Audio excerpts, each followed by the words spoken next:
Hello दोस्तों, सभी को नमस्कार। आइए आइए बात करते हैं कक्षा छठी की एनसीईआरटी साइंस चैप्टर 13 की चुंबकों द्वारा मनोरंजन। ये चुंबक बहुत इंपॉर्टेंट चैप्टर है दोस्तों। आइए देखते हैं चुंबकों का मनोरंजन। ये छठी क्लास की एनसीईआरटी में दिया है कि चुंबक के बारे में और उसका क्या मनोरंजन है। चुंबक हमारे लिए बहुत इंपॉर्टेंट है। चुंबक से क्या यूज है, क्या क्या इसके आइए जानते हैं इसके बारे में कि पहले और बूझो ऐसे स्थान पर गए जहाँ अपशिष्ट कूड़ा कबाड़ पदार्थों के बड़े बड़े ढेर थे। कुछ प्रोत्साहक घटना घट रही थी। कूड़े के ढेर की ओर एक क्रेन जा रही थी। क्रेन ने इस ढेर की ओर एक गुटके को नीचे किया, फिर वह गुटका ऊपर उठने लगा। अनुमान कीजिए यहाँ क्या क्या हुआ। बेकार पुराने लोहे के बहुत से टुकड़े गुटके के साथ चिपक कर क्रेन के साथ जाने लगे। चित्र 13.1 देखिए 13.1 में दिखाया गया है कि इसमें कि कबाड़ के ढेर से लोहे के टुकड़े का चयन कि कैसे किया जाता है कि क्रेन की सहायता से की जाती है। क्रेन के ढेर की एक गुटके की ओर नीचे किया जाता है, फिर वह गुटका ऊपर उठने लगते हैं और यहाँ बेकार पुराने लोहे के बहुत से टुकड़े गुटके के साथ चिपककर क्रेन के साथ चले जाते हैं। क्रेन में चुंबक लगा होता है दोस्तों, जिसके कारण वह गुटके के साथ चिपककर क्रेन के साथ चले जाते हैं। आइए बात करते हैं आगे कि उन्होंने अभी भी चुंबकों के बारे में एक गति रोचक पुस्तक पढ़ी थी तथा तुरंत जान गए थे कि क्रेन से अवश्य ही एक चुंबक जुड़ा था जो कबाड़ से लोहा चुन रहा था। क्रेन से हाँ बिल्कुल, क्रेन से चुंबक जुड़ा था, तभी तो लोहा कबाड़ से चुना गया। आपस में इससे कुछ लोगों ने चुंबक अवश्य देखे होंगे तथा इनसे खेलकर आनंद भी उठाया होगा। क्या आपने चिपकू या स्टिकर देखे हैं जो लोहे की सतहों जैसे अलमारी या रेफ्रिजरेटर के दरवाजों से चिपक जाते हैं? कुछ पिन धारकों जैसे होल्डरों में पिन या होल्डरों से चिपके दिखते हैं। कुछ पेंसिल बॉक्सों में इसे लाल ताले की व्यवस्था के बिना भी हम ढक्कन बंद करते हैं तो यह कसकर बंद हो जाता है। ऐसे चिपकू पिन धारकों तथा पेंसिल बॉक्सों में चुंबक लगे होते हैं। ये चित्र 13.2 में दिखाए गए कि कुछ समान वस्तुएं जिनमें चुंबक होते हैं, जैसे इसमें बॉक्स में दिखाया गया, फ्रिज में दिखाया गया, एक पिन होल्डर में दिखाया गया, तो इसमें यह चुंबक यूज किया हुआ है। यदि आपके पास इनमें से कोई भी वस्तु है तो उनमें छिपे चुंबकों को खोजने या प्रयत्न कीजिए। चुंबक कैसे खोजा गया है? कहते हैं कि प्राचीन यूनान में एक गरिया रहता था। उनका नाम मैग्नस था। वो अपनी भेड़ों तथा बकरियों से झुंड को पास के पहाड़ों पर चलाने ले जाता था। भेड़ों पर नियंत्रण के लिए वह अपने साथ एक छड़ी रखता था। छड़ी के एक सिरे पर लोहे की टोपी लगी होती थी। एक दिन पहाड़ पर एक चट्टान के ऊपर से इसी छड़ी को उठाने उसे बहुत जोर लगाना पड़ा तो वह आश्चर्यचकित हुआ। चट्टान छड़ी को आसानी से आकर्षित करती है। ये दिखा गया दोस्तों, चट्टान के ऊपर ये छड़ी रखा तो ये उससे चिपक गया। उसको जब भी वो खींचना गया वो बहुत मजबूती से चिपक गया। एक प्राकृतिक चुंबक, इसमें प्राकृतिक चुंबक यहाँ दिखा गया। प्राकृतिक चुंबक के कारण वो चिपक गया। प्रतीत हो रही थी कि यह चट्टान एक प्राकृतिक चुंबक थी और इसमें गरिया की छड़ी की लोहे की टोपी को अपनी ओर आकर्षित कर लिया था। कहा जाता है कि इस प्रकार प्राकृतिक चुंबक की खोज हुई। संभवतः उस गरिया के नाम पर उस पत्थर को मैग्नेटाइट या नाम दिया गया। मैग्नेटाइट में लोहा होता है। कुछ लोगों का विश्वास है कि यह मैग्नेशिया नाम स्थान पर सबसे पहले पाया गया था। जिन पदार्थों में लोहे को आकर्षित करने का गुण पाया जाता है वे चुंबक कहलाते हैं। चुंबक वो होता है जिसमें लोहे को आकर्षित करने के गुण पाए जाते हैं। चुंबक लोग अब तक जान चुके थे कि कुछ चट्टानों में लोहे के टुकड़े को आकर्षित करने का गुण होता है। तो उन्होंने यह भी पाया कि चट्टानों के इन छोटे छोटे टुकड़ों में कुछ विशेष गुण होते हैं, जैसे प्राकृतिक रूप से मिलने वाले इन पदार्थों को उन्होंने चुंबक कहा। तत्पश्चात लोहे के टुकड़ों से चुंबक बनाने की विधि का आविष्कार हुआ। इन्हें कृत्रिम चुंबक कहते हैं। आजकल विभिन्न आकृतियों के चुंबक बनाए जाते हैं। उदाहरण के लिए कुछ छड़ चुंबक, नाल चुंबक, बेलनाकार अथवा गोलांत चुंबक। चित्र 13.4 में ऐसे कुछ चुंबक दर्शाएंगे। आज देखते 13.4। ये दोस्तों यहाँ चुंबक 13.4 कुछ नाल चुंबक, कुछ ये चुंबक दर्शाए गए हैं जिनके नाम जैसे नाल चुंबक, बेलनाकार चुंबक और गोलांत चुंबक। ये 3 चुंबक हैं। एक नाल चुंबक, बेलनाकार चुंबक और गोलांत चुंबक दिखाया गया है कि गोलांत चुंबक। एक छड़ चुंबक है, एक नाल चुंबक, बेलनाकार और गोलांत चुंबक। आइए आगे बात करते हैं कि क्रियाकलाप 1। प्लास्टिक अथवा कागज का एक प्याला लीजिए और इन्हें एक स्टैंड पर सिकिंजे या क्लैंप की सहायता से कस दीजिए, जैसा कि चित्र 13.5 में दर्शाया गया है। चित्र 13.5 में यहाँ दर्शाया गया कि चुंबक प्रभाव या हवा में लटका पेपर क्लिप, जिसमें दिखाया गया 13.5 में। प्याले के अंदर एक चुंबक रखिए तथा इसे कागज से ढक दीजिए जिससे कि चुंबक दिखाई न दे। लोहे के बने एक क्लिप को एक धागे से बांधिए। धागे के दूसरी सिरे को स्टैंड के आधार के साथ बांध दीजिए। ध्यान रखें धागे की लंबाई को पर्याप्त छोटा रखना यहाँ एक युक्ति है। क्लिप को प्याले के आधार के समीप लाइए। क्लिप बिना किसी सहारे के एक पतंग की भांति हवा में रुका रहता है। चुंबकीय तथा अचुंबकीय पदार्थ क्रियाकलाप 2। आइए मैग्नस की भांति भ्रमण करें। इस बार हम केवल चुंबक तथा लोहे की स्थितियों को बदल देंगे। अब अगर की छड़ी के सिरे पर एक चुंबक होगा, हम किसी हॉकी स्टिक या भ्रमण छड़ी या क्रिकेट के विकेट के साथ एक छोटे से चुंबक को टेप या गोंद की सहायता से चिपका सकते हैं। आइए अब हम विद्यालय के खेल के मैदान में मैग्नस भ्रमण पर चले। हमारी मैग्नस छड़ी विद्यालय के मैदान से क्या-क्या वस्तुएं उठाती है? कक्षा के कमरे से यह किन वस्तुओं को उठाती है? अपने पास पड़ोस से दैनिक जीवन में काम आने वाली विभिन्न वस्तुओं को एकत्रित कीजिए। मैग्नस छड़ी से इनकी जांच कीजिए। आप एक चुंबक भी ले सकते हैं। इन वस्तुओं को चुंबक से छुएं और देखें कि कौन-कौन सी वस्तुएं इसमें चिपकी हैं। अपनी नोटबुक में सारणी 13.1 की भांति एक सारणी बनाइए तथा अपने परीक्षण अंकित कीजिए। 13.1 की अंतिम कॉलम देखिए तथा उन वस्तुओं के नाम लिखिए जो चुंबक द्वारा आकर्षित हैं। चुंबक द्वारा आकर्षित होने वाली वस्तुओं का पता लगाएं। जैसे वस्तु का नाम, जैसे लोहे की गेंद, लोहा होता है पदार्थ जिसकी वस्तु बनी होती है, कपड़ा, प्लास्टिक, एल्युमिनियम, लकड़ी, कांच, और मैग्नस छड़ी चुंबक द्वारा आकर्षित होती है। तो लोहे की गेंद लोहा होता है, मैग्नस छड़ी चुंबक द्वारा आकर्षित हो जाते हैं। जैसे स्केल प्लास्टिक होता है, मैग्नस छड़ी लोहे द्वारा आकर्षित नहीं होते। जूता चमड़ा का बनाता है, ये आकर्षित नहीं होते हैं। इसी तरह बोलते हैं कि बनाने के। अब उन पदार्थों की सूची बनाएं जिनसे ये वस्तु बनी है। क्या कोई ऐसा सर्वनिष्ठ पदार्थ है जो चुंबक द्वारा आकर्षित होने वाली सभी वस्तुओं में विद्यमान है? हम यह सब समझते हैं कि चुंबक कुछ पदार्थों को आकर्षित करता है, जबकि कुछ पदार्थ चुंबक की ओर आकर्षित नहीं होते। जो पदार्थ चुंबक की ओर आकर्षित होते हैं वे चुंबकीय पदार्थ कहलाते हैं। जैसे लोहा, निकेल, कोबाल्ट, ये सब चुंबक द्वारा आकर्षित हो जाते हैं, चुंबकीय पदार्थ हैं। निकेल भी होता है और कोबाल्ट भी होता है, लोहा भी होता है। जो पदार्थ चुंबक की ओर आकर्षित नहीं होते हैं वे अचुंबकीय पदार्थ कहलाते हैं। जैसे सारणी 13.1 में से कौन से पदार्थ है जो आपने अचुंबकीय पाए? क्या मिट्टी चुंबक पदार्थ है या अचुंबकीय है? बूझो आपसे यह प्रश्न पूछना चाहता है। एक दर्जी कमीज में बटन टांग रहा था और उसके हाथ से सुई फिसलकर फर्श पर गिर गई। क्या आप उस ढूंढने में दर्जी की सहायता कर सकते हैं? क्रियाकलाप 3, किसी चुंबक को रेत अथवा मिट्टी में रगड़ें। चुंबकों को बाहर निकालें। क्या चुंबक के साथ कुछ रेत अथवा मिट्टी के कण चिपक गए हैं? अब इन रेत अथवा मिट्टी के कणों को हटाने के लिए चुंबक को आराम से हिलाएं। तो क्या कुछ कण अभी चिपके हुए हैं? ये मिट्टी से उठाए गए लोहे के छोटे-छोटे टुकड़े लोहे का बुराद हो सकते हैं। इस प्रकार क्रियाकलाप द्वारा हम यह जांच कर सकते हैं कि क्या किसी स्थान की रेत अथवा मिट्टी में लोहे कण विद्यमान है। अपने घर के पास, स्कूल में अथवा अवकाश के दिनों में भ्रमण किए गए स्थानों पर क्रियाकलापों को करने का प्रयास कीजिए। क्या चुंबक से चिपके लोहे की बुरादे की तस्वीर 13.6 चित्र 13.6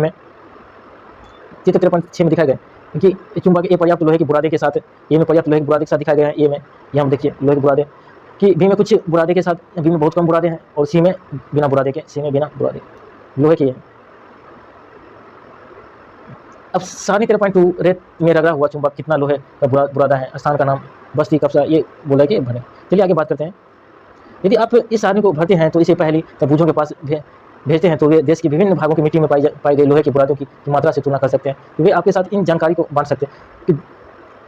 13.2 चुंबक के ध्रुव। हमने देखा कि मिट्टी में चुंबक रगड़ने पर लोहे के कण यदि उपस्थित हैं तो चुंबक से चिपकते हैं। तो क्या आप चुंबक से चिपकने के ढंग में कुछ विशेषताएं देखते हैं? क्रियाकलाप 4, एक कागज की सीट पर लोहे का बुराद फैलाइए। इस सीट के ऊपर एक छड़ चुंबक रखिए। आप क्या देखते हैं? क्या लोहे का बुराद चुंबक के सभी स्थानों पर एक समान रूप से चिपकता है? क्या आप चुंबक के किसी भाग में किसी अन्य भाग से अधिक लोहे का बुराद चिपका हुआ देखते हैं? ये चित्र 13.7 में दिखाया गया कि छड़ चुंबक से चिपके लोहे का बुरादा ये दिखाया गया है। यहाँ छड़ चुंबक से कैसे लोहे का बुरादा यहाँ चिपका हुआ ये दिखाया गया है। चुंबक से चिपके हुए लोहे के बुरादे को हटाइए तथा इस क्रियाकलाप को दोहराइए। क्या आप चुंबक के विभिन्न भागों से आकर्षित हुए लोहे के बुरादे के तरीके में कोई परिवर्तन देखते हैं? तो आप इस क्रियाकलाप को लोहे के बुरादे के स्थान पर फिन या लोहे के कीलों से तथा विभिन्न आकार के चुंबकों से भी कर सकते हैं। चुंबक से लोहे के बुरादे के चिपकने के ढंग का आरेख बनाइए। क्या आपको आरेख चित्र 13.6 में दर्शाया गया है? चित्र 13.a में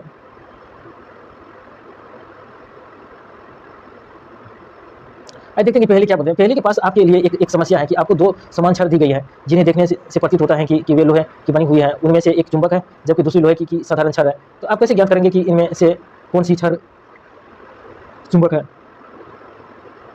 हमने ज्ञात किया कि अधिकतर लोहे का बुरादा छड़ चुंबक के दोनों सिरों के पास चिपकता है। चुंबक के ध्रुव इन सिरों के नजदीक होते हैं। कक्षा में विभिन्न आकृति के चुंबकों को लाने का प्रयास कीजिए। लोहे के बुरादे का उपयोग करके इन चुंबकों के ध्रुवों की स्थिति की जांच कीजिए। तो क्या आप चित्र 13.4 में दर्शाए गए चुंबक के ध्रुवों की स्थिति चिन्हित कर सकते हैं?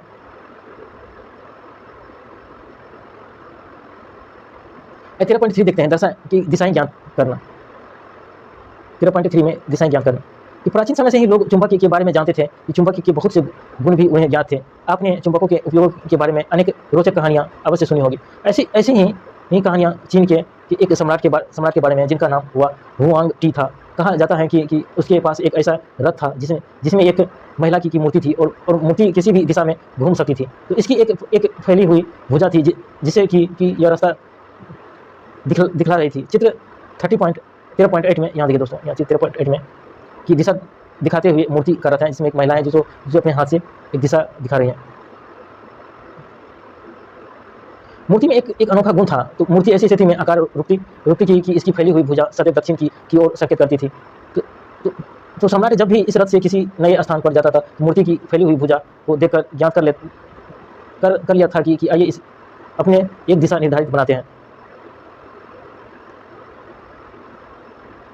क्रियाकलाप 5 देखते हैं 5। एक क्षार चुंबक लीजिए, इसके एक सिरे पर पहचान के लिए एक चिन्ह लगाएं। अब एक धागे की चुंबक के मध्य से बांधिए और जिसमें इसे एक लकड़ी के स्टैंड पर लटका सकेंगे। चित्र 13.9 में दिखा गया कि यहाँ पे कि स्वतंत्रपूर्वक लटका चुंबक सदैव एक ही दिशा में आकर रुकता है।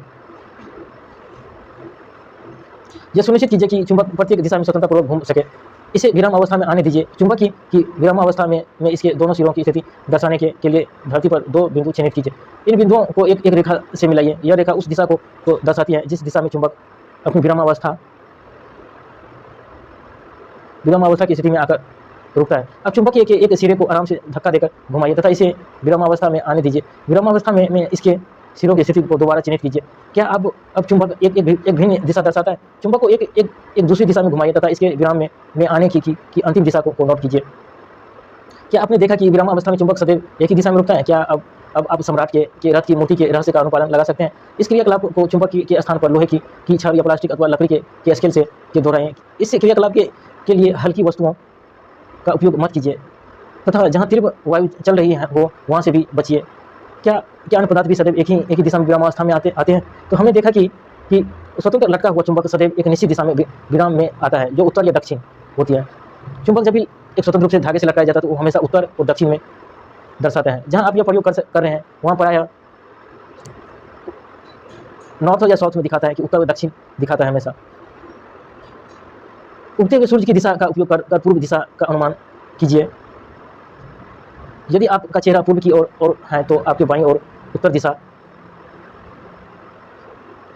निर्धारित के लिए सूर्य का उपयोग एकदम ठीक नहीं हो सकता है, परंतु यह विधि आपके द्वारा खींची गई रेखा उत्तर दक्षिण दिशा अंकित करने में सहायक सिद्ध हो सकती है। इसका उपयोग करके आप यह बता सकते हैं कि चुंबक का कौन सा सिरा उत्तर तथा कौन सा सिरा दक्षिण को इंगित करता है।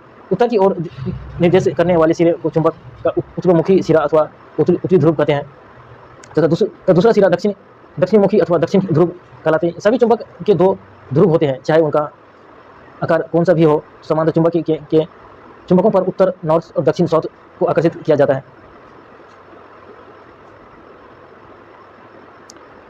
देखते हैं पहले क्या कहती है। आपके विद्यालय का मुख्य द्वार आपकी कक्षा से किस दिशा में स्थित है? चुंबक का यह गुण हमारे लिए अत्यंत उपयोगी है। शताब्दियों तक यात्री या चुंबक के इस गुण का उपयोग दिशा निर्धारण के लिए करते रहे। यह कहा जाता था कि प्राचीन काल में यात्री एक प्राकृतिक चुंबक अपने साथ ले जाते थे और जिस धागे से लटका कर दिशा निर्धारित करते थे। तत्पश्चात चुंबकों के इस गुण पर आधारित एक युक्ति विकसित हुई। यह कंपास या दिक् सूचक के नाम से जानी जाती है।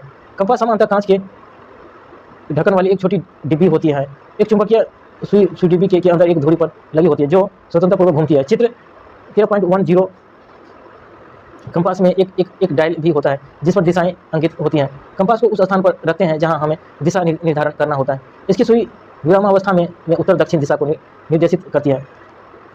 कंपास को तब तक घुमाते हैं जब तक कि डायल पर अंकित उत्तर या दक्षिण के चिन्ह सुई के दोनों सिरों पर ना आ जाए।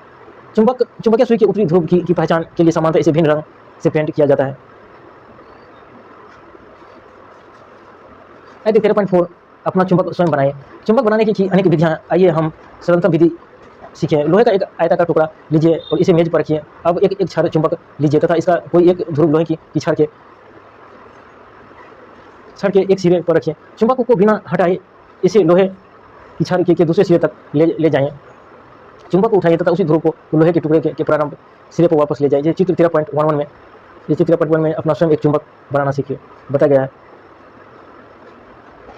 इसी प्रकार चुंबक को लोहे की छड़ के अनुरूप से बार ले जाएं। तो इस प्रक्रिया को लगभग 30 या 40 बार दोहराएं। तो जांच कीजिए कि क्या लोहे की छड़ चुंबक बन गए हैं। तो इसके लिए कोई पिन अथवा लोहे का बुरादा इसके समीप लाइए। यदि यह चुंबक नहीं बना है तो इस प्रक्रिया को कुछ देर तक और जारी रखिए। ध्यान रखिए कि चुंबक का ध्रुव तथा उसे लोहे की पिछाड़ पर रगड़ने की दिशा बदलनी नहीं चाहिए। आप लोहे की कील या सुई अथवा ब्लेड आदि को भी इसी प्रकार चुंबक बना सकते हैं। अब आप जान गए कि चुंबक कैसे बनाया जाता है कि क्या आप अपने लिए कंपास बनाना चाहेंगे। क्रियाकलाप 6 देखते हैं कि 6 चुंबक के उपयोग से लोहे की सुई को चुंबकीय कीजिए। अब इसे किसी छोटे कॉर्क अथवा फोम के टुकड़े में निविष्ट कीजिए। इसे पानी भरे प्याले अथवा टब में तैराएं। यह सुनिश्चित कीजिए कि सुई पानी को ना छुए। 13.12 प्याले में एक कंपास। अब आपकी कंपास कार्य करने के लिए तैयार है। तैरती कॉर्क पर लगी सुई की दिशा नोट कीजिए।